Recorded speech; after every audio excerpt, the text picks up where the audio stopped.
Well, first, let me say this. I noticed Braun Breaker isn't getting reactions like he should. I know he's a heel technically, but Yeah. he sometimes he comes out and nobody reacts to him. It's weird to me. No one reacts to Braun because I've came to realize that every brand is different. If you came from NXT, no matter how big you were in NXT, you're still a little guppy in the two major brands. So if they don't get the push needed, a lot of people still won't know. People just know him as Scott Steiner's son. Now that he's here, like they just still don't know. I mean, they didn't follow him in NXT to know how explosive and fucking well, athletic he is. my thing isn't that. Sorry, my thing isn't that he's not getting pushed. Right? I think they're pushing him pretty well. Like they've got him doing some destructive stuff, and They got him doing destructive stuff, but it's who is he? That's what half of the crowd is saying if he pops out on a Monday night. This is where I truly think psychologically where I think WWE did fuck up on the booking, right? Mm-hmm. He had this match with Dragunov and it was way too competitive. Like Dragunov was like there it was like so even. Like where I was like Dragunov is like beating the fuck out of him right now. What is going on? Yeah. And it made him look weak because that first off, Dragunov wasn't the guy to do that. And also Braun isn't a guy that should be having these long fucking 15-minute matches on Raw. Like the thing about Dragunov, what I realized because I went back and watched a lot of his NXT and before he was in NXT's runs, Dragunov did come off. He was like a Cesaro. In a way, I'm skinny, but I'm strong as shit. Now I could fucking snap your neck type shit. Like that's why one of his finishers is just jumping in the air and clobbering you with his fucking forearm. Yeah, so sure. He is. The problem is they book it like everybody watches fucking NXT. I don't watch NXT. See, and none of us, half of us that watch Raw or SmackDown don't watch NXT. So it's hard to go, okay, these two motherfuckers, now who are they? And then you see a match like what you're saying and go, well, this man is smaller than him, but he's whooping his ass. So let's put him as the main guy. But because I don't know Dragunov, it makes me look at Braun like he's weak. And I think a lot of people are doing that where they're like, I don't know how to like perceive this dude. Yeah, he's like, I had to go back and watch some more matches to go, okay, he could stand tall with Braun. Like I had to go do my research for that. Average person's not doing that. And I'm not doing that. Yeah. That's what I'm saying. Like I'm not, I Dragunov doesn't get me like that where I'm like, I got to go check out his old shit. Yeah. Like and the thing is if they wanted to showcase that this guy is some like little strong man, why is the first guy they put him against is Ricochet? It's so stupid. They should have established this guy as a strong man first and then Braun goes after him. But then at the same time, why do you make that be Braun's first guy? Like Braun should be mowing through people. For instance, he had a match with Sheamus on Raw, right? Sheamus should have been Braun's first like real challenge. Yeah. Where he had like a little bit of an issue like trying to beat Sheamus. Like that makes sense. Here's the problem. Like I said, I was doing a lot of research, been watching a lot of matches, and the biggest problem is all of these NXT people that are getting moved up. Hold on, keep talking. They all have the Jacob Fatu problem. Meaning, if they come out and do anything, they're going to outshine half of these motherfuckers that they're already put into the main light. And that's going to be the problem. We are at a time right now with WWE where we're now looking for the new faces. We're looking for the new people that's going to carry on for the next decade. John Cena's damn near done. Seth Rollins is on his legendary run soon. Roman is already in and out. So it's getting to the point where they have to create new people. So they put it into the lines of people like Gunther. I guess who else is new and getting shine right now? Chris, give me some help here. That's sorry. The Dragon Lee. They're showcasing a lot. So the problem is a lot of these NXT people that's coming up. I put my money on people like Carmelo. Even the people still that's in NXT, Ethan Page, freaking, I'll still put Bron in that picture. What's his name? Javari Evans or something like that. Trick Williams. Yeah. If these motherfuckers jump to the main, half of these motherfuckers we watch on a weekly basis is going to get outshadowed. It'd be like Solo with Jacob Fatu. Right, saying? So they can't pull the trigger as of yet to put all these people from NXT over because it will kill the momentum of whatever bullshit that they're trying to push with these people. So basically, there's like sludge. The people that haven't developed the way they should have, they're like, oh wait, we can't bring these guys up because these guys haven't developed yet. Where it's like ass backwards, like. Push him to the side, push him to the side and bring up Trick, who's like fucking way over. Like even on the main roster, he's over. But like, that's crazy. The thing. For the 5 people I named, 20 motherfuckers got to go. That's the problem. Right, but then they have the Trick Williams come in, Performance Center, Karrion Kross, Arthur Zapata, all of them fucking gone. We don't even need to hear from them again if Trick comes over. Gunther Lewitt would stay relevant. Sami Zayn would even get pushed out if they bring over like Ethan Page and stuff. So it's kind of hard. Here's also the problem. They still have this mentality, right? And then they still don't know what they're doing with Cody. All them motherfuckers could take Cody out the spotlight. Here's the mentality they have, right? Is that when NXT guys come to the main roster, they treat them like they're sort of like lower level. Where it's like, bro, it's wrestling. It's like you can bring somebody up and say that he should have been here and that kind of thing. Like give him that mystique where he's already advanced. You know what I mean? My point is like whenever they have like an NXT guy in the Royal Rumble, right? They'll always have those little surprises. And then they'll like get eliminated by like a mid-carder for one. Mm-hmm. And then on top of it, they'll have this like kind of thing where Michael Cole every single time throw him over the top rope, and then Michael Cole go, "Welcome to the big leagues, kid." Yeah. You know what I'm talking about. Yeah. And that little thing right there makes them look like fucking idiots. It makes them look like nobodies. Yeah. And it's like, stop treating them like they're fucking small fish in a big pond. You know what I mean? Main eventers, mid-carders, and then there's the NXT people that come over. They really treat them like the bottom of the barrel. Right. And it's like, sometimes you need to have like for instance, Kevin Owens is a great example. He was on NXT. Mm-hmm. He came over to Raw and had a match and he fucking won. Yeah. And look what that created. Right. You know what I mean? They have these NXT guys come over and have a quick match on Raw and they lose. All of them that came up from that first NXT won their first match when they came to the big league. Seth Rollins, Roman Reigns. Well, matter of fact, they came back as a fucking package as a Shield. So they came in like that. Right. Freaking Sami Zayn. Kevin Owens, like you said. Who else came from over there? And Sasha Banks. Even females. Yeah. I'm just saying, like, they need to stop. Baszler, all of them. They need to stop treating it like that. Like, it's like, yeah, I get that they're coming to the main roster, but stop treating them like rookies. They're not necessarily rookies. And I feel like what Triple H does is he watches the old shit and said, let me just do the complete opposite so people don't say I'm repeating what Vince did. So all the NXT, when they come over, they're going to lose instead of win. We're not going to give them big pushes like we did all of them, but that's what created all your stars of today. Every star of today, a main eventer today, came from NXT and won their first match when they moved over.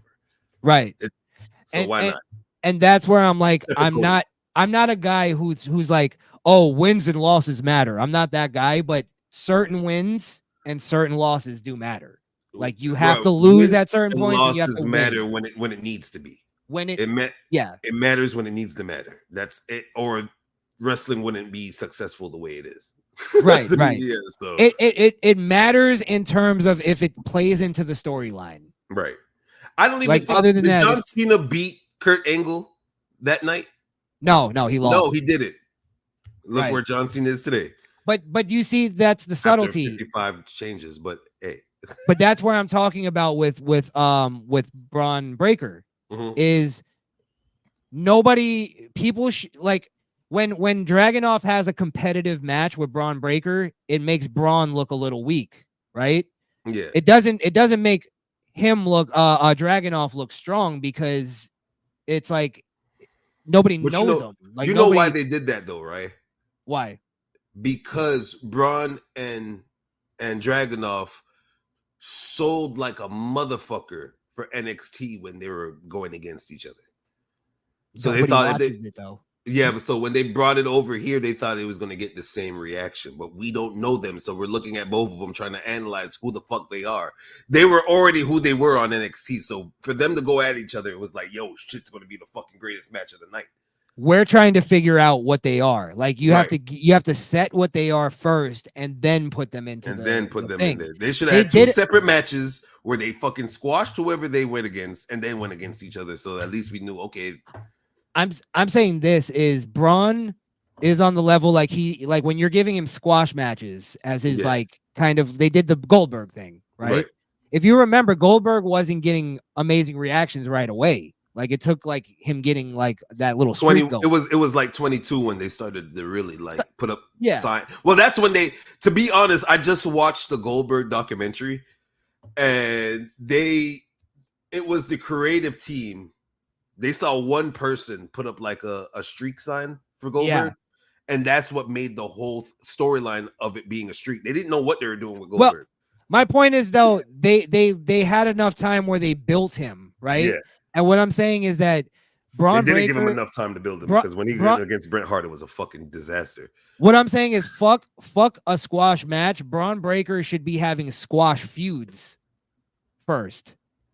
This is a squash feud right now. No, but he's not though. That's what I'm saying is he didn't squash Dragunov. That should have been a squash match, bro. Ricochet was the example of a squash feud. But again, bro, it's backstage beating somebody up, like attacking them when they're not looking. Like it's supposed to be perceived as a heel thing. That's why people are like, they don't know what to perceive him as. Yeah, that's why the last match with Ricochet, he came out to the ring and drop kicked him before he could spear him through the barricade. Right. So it was starting to get there. But let me ask you this. Is Dragunov, how is he perceived by the crowd? Tell me what you're seeing. Is he a heel or a baby face? Heel. I mean, babyface. Bro, when he comes out, I hear fucking crickets. I don't think the crowd gives a fuck about him. The crowd doesn't know him, but when he was in NXT, he was a babyface. He's like a Finn Balor. But that's no. This is my point, though. This is my point: is that if you're like you're putting Bron against somebody who's not established as either. As a babyface or heel, the crowd doesn't know if they even like him.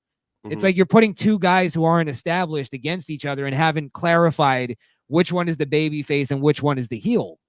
Or maybe they're in such a mode right now where they're just neutral, and this feud is supposed to put out who's the babyface to who's the heel. But the problem is they're doing the thing where they're like, Bron Breakker is doing all this crazy shit, right? He's like running laps around the ring to spear people and all that stuff. And the commentary is like this amazing feat of strength. This guy's an amazing athlete. They're not even commenting on like the destruction he's doing. Like, are we supposed to perceive this as good or bad? Like, I like it. Don't get me wrong. My judgment on my own is that I like that he's a heel. Adam Pearce is what's collecting it all together to make Bron a heel. If there wasn't an Adam Pearce piece, then we would be really confused. It's him. It's now wrestler against manager, and anytime that's that.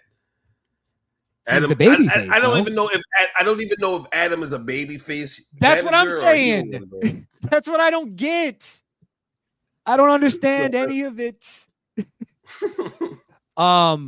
But I'm just saying, like, I think that's my only point, is to point out that I think there's confusion on the crowd side. Like, I don't know what WWE wants me to think. It's confusion. But I like what Bron's side, doing, which causes confusion to us. Because I want to believe they want to push him stronger than he is, but then again, with his strength, with his athleticism, he could go in the ring with Cody and destroy him, and they can't do that right now. But they would put him against Cody, and they would have a fucking back and forth competitive match. Yeah, that's the problem. Is like, but Bron will lose. They don't want that either. Yeah, that's what I'm saying. Like, I love it's all what because they have to protect Cody, bro. I'm blaming that all on Cody, bro. They have to protect that type. They have to protect that guy. It's not even a type. It's just Cody. hey, just because you're a big muscled up guy doesn't mean. Too many athletes are waiting to come onto the main roster, and they won't pull the plug because of Cody. Because all of them could beat Cody. Trick could beat Cody in a first round, bro. But what I'm saying is, like, then there's the thing of, like, for instance, Braun Strowman. Then they push him as a guy who's like, he's so big, he's unbeatable. And it's like, but then it's like you have to have it either way. Like, but then Braun Strowman will have a match where he's selling like a motherfucker, and it's like, bro, stop. Misfit Ring says Braun is neither a face nor heel. He's a tweener. Remember, he speared the fuck out of Ludwig for causing the DQ with Sheamus. I can see that they're kind of like trying to just get the crowd used to him. Yeah, used to him like just attacking anybody. Yeah. Beating up anybody. Like Randy Orton. Yeah. Randy Orton could RKO anybody, but you're like, hey, it's Randy. It's Randy. But I think Randy is solidified a snake. So he could be a heel this week. He could be a baby face next week. It all depends on his mood. But Braun Breaker is also he's establishing that he has like a temper problem. Yeah, Braun Breaker's trying to tween the in between Strowman, Brock, and there's another person, Scott Steiner, and Goldberg, and Scott Steiner. He's trying to be all those personalities in one. Right. I'm gonna come out and destroy shit, but like me. I'll be honest. I think it's gonna work. I'm not like saying that the crowd should be cheering him right now. I'm just saying, why isn't he getting like, he's coming out and not getting reactions at all? Like, I don't even think he's getting booed heavily. Who knows? Someone probably backstage is really saying, who's the guru of this wrestling shit that says you're not ready yet, son. You're just not ready yet. Trips? Nah, not Trips. I said someone that's experienced. I said a guru. Well, Triple H is known for saying that. I said a guru, bro. A guru said he's not ready, kid. Soon, but not yet. Who said that? No, I'm just saying that's probably what's saying somebody in that, the okay. Which is causing this carfunkel of what the fuck is he? Now they look at it and they go, he's not selling in Japan. Yeah, he's not. Right now, he's the Flex Cabana to his Rock right now, bro. Yeah, he'll get there. He'll get there eventually. Now, real quick, let's just, because I did love the segment they did where they took out Ricochet. Yeah, because they really played that up very well. Where he got fucking destroyed. He got power slammed on the windshield of a car. A real windshield on top of that. It wasn't a prop windshield. Real glass. And also they redid the Mysterio getting lawn darted. Yeah, into the trailer. Actually, that I got to give it to Ricochet. That shit looked fucking devastating. How he landed. Yeah, looked like he fucking landed on his head almost. The thing is that here's another thing that I'm not understanding. Like, one thing about this Triple H booking. Now because there's social media and there's all these people out here and inside scoops and all these things, we don't know what's true from what's not true anymore. One side saying Ricochet is not really out of WWE, other side saying he didn't sign his contract and he's coming off the shows and that's his bow out. I don't see a lot of wrestlers that are sick of WWE and don't want anything to do with them, and I'm not going to come back on a show even before my contract is done, 2-3 months before the contract's even expired, and put out a show like Ricochet just did. And especially like a guy like Ricochet who's getting like a lot of TV time. Yeah. I don't see him just running out the company. On top of that, his fiance is now a big asset to the fucking company, bro. Oh yeah, she is. Samantha has became the new Lillian Garcia, bro. She's her. And a piece of ace, huh? And a piece of earth. God. Yeah, I think it's just a way to, like, in case he wants to take time off or whatever and maybe go to another company or whatever. I think it's a good way to write him off just for like even temporarily until they figure out the contract. Yeah. So I wouldn't put too much doubt on him staying. I think he's most likely going to stay. I don't think he's going to AEW. I could see him fitting in there perfectly and breaking his fucking neck for no reason. Yeah, no promos and all flips. Yeah, I can see. Yeah, he'd fit perfectly in. But yeah, I love that they did the whole like thing though where you know, basically Samantha goes to the back and she leaves with him, and Yeah, then which Pat they McAfee's doing. which they never really they do it, but don't do it at the same time. They don't really match Ricochet with Samantha on camera. They mention it here and there. They mention it here and there, Yeah. or the biggest one I've seen so far, I think, is when Braun went against Ricochet and he was taunting her Yes, while beating yes. shit. That was the only time where it became like, yeah, okay, why is he taunting some? Oh yeah, they're together. You know what I'm saying? So Yeah, they've been playing it up for, I guess, for this moment, yeah, probably. They probably were just like sowing the seeds, but because if Ricochet goes to AEW, Samantha might follow. And then AEW will get a great mouthpiece on the mic and something to stare at. I think WWE actually really loves her, so I think they would like probably throw a little more money at her to stay. Maybe. It's almost like the Rhea Ripley thing right now. Like no one knows that the behind the scenes with Rhea, like she's fighting to get Buddy back on the roster of WWE. And she even made a threat that she'll just go to AEW with him if he can't come to WWE, which will be disgusting for her career. But yeah, I mean, I don't think Samantha, like, let's be real, she's at the end of the day, she's a ring announcer. Like WWE can find another bad bitch ring announcer. No, they can't, because they tried and they don't have the same chemistry like her. Like she does a little bit more than just the ring announcements, bro. Like she doesn't do no backstage work or anything, but like for the company itself, they use her as a face for other things. Yeah, like I get it. She's likable. Like company. she has a natural likability. Yeah, I get you on that. But I think that's something that they're not gonna throw like an extra $1 million on her contract if she's like, I want to go. I think they'll just be like, all right, we'll just find another one. I don't know, bro, because like they'll take her. They like her enough that if she leaves and goes to AEW, they'll take her back if she comes back. I think that's how much. If she's the only ring announcer out of how many they have, males and females, that her page is dedicated to WWE. She's a real fan. She's a real fan, and she's a part of the foundation, like the WWE the organization foundation. So is she one of those that she has like pictures of her when she's like 13 taking a picture with The Rock or something? Like one of those. She has those, and she does stories about, on this day I went to this event and saw these two wrestle, and like she does those things too. So okay, so beyond the surface of what she does in the ring and on TV, there's more to it. Like she's an ambassador kind of deal. Pretty much. Yeah. She's Big E. She's the woman Big E. Okay, I could see that. I could see that.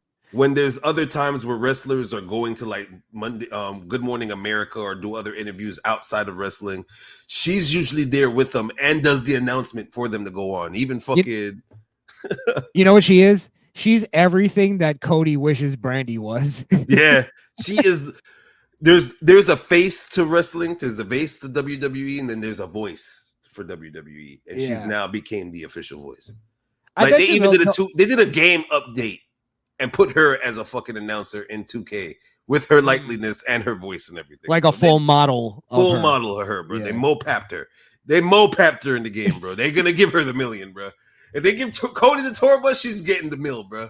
Okay, I mean, if she's doing that much on the outside, then I could see her being a bigger asset than even what her talent is. Right. And she sings too, right? She's a singer. Yeah, she sings. Yeah, so they love that too. That's why they love Lillian so long. And when she takes pictures with Jade Cargill and Bianca Belair, it's just delicious, bro. Yeah, because they all show their ass. I just want to see her by herself. Oh, they all show ass? Yeah, they all show ass. Oh, that might. I mean, I want to see it. Don't get me wrong. I'm not a faggot. It's not my girlfriend. And they put their intros in certain wrestlers' music. 89 J Stubbs. That's it. I could see her like eventually maybe doing like even voiceovers for video packages and shit. Yeah, they'd probably have her do that. All right. Well, yeah, I think they're obviously playing her into storylines too. I wouldn't be surprised if they were like they loved what she did, because she did play that pretty well. It was a little overacting. Yeah, when she cried for Cody. No, not that. That was cringeworthy, and he made her redo the announcement. Yeah. Can you say that one more time for me, Samantha? Yeah, he said it with a tear in his eye. Yeah. Fucking homo. Hate him. But when she did the thing where she was taking Ricochet to the ambulance. Yeah, she did. It was a little bit much. I mean, she's an announcer. She's not an actor. Yeah. I think WWE would rather you overact like her than underact like Mama Rhodes. Like Mama Rhodes, yeah. Hot take say